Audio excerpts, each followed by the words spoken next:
Have you ever wondered which aircraft, born as a transitional solution, turned out to be surprisingly versatile during the Second World War? Well, here is the Junkers Ju-188, a medium bomber that exceeded expectations. In 1941, the German military authorities wanted the Ju-288 as the successor to their main bomber models and aspired to make it the centerpiece of the German air fleet. They believed that by adopting the tactical approach of relying on speed to avoid enemy fighters, they would be competitive with the bombers of the United States, Great Britain and the Soviet Union.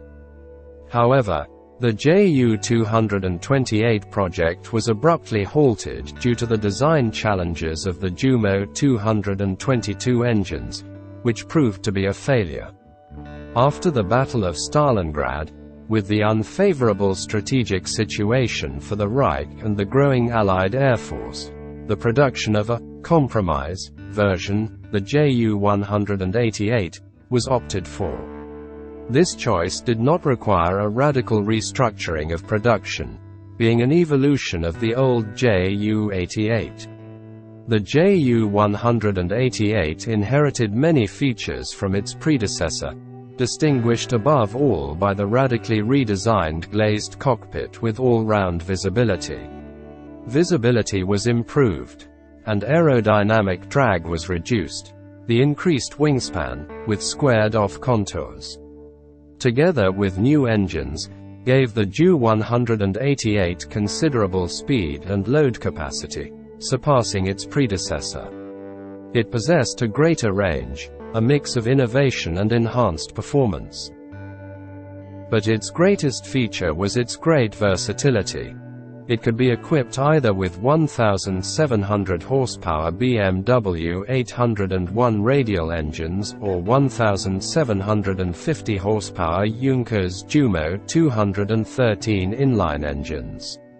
Most aircraft were equipped with BMW 801 engines, due to supply problems with the Jumo 213 engines. Many variants of the Ju-188 were produced, such as heavy fighter, reconnaissance, bomber. In the cockpit, a so-called combat head was created, in which all crew members were grouped close together in the forward area of the fuselage. In the summer of 1944, it operated in Norway until April 1945 against Great Britain and Allied convoys bound for Murmansk. Then in December 1944, the Ju-188 took part in Operation Steinbock, countering the Allied landings in Normandy, where it suffered heavy losses, and the Ardennes offensive.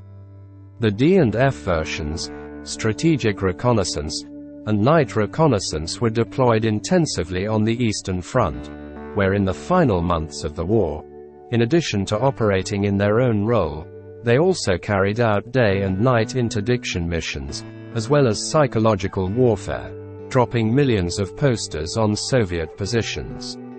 It proved highly effective as a sea torpedo bomber.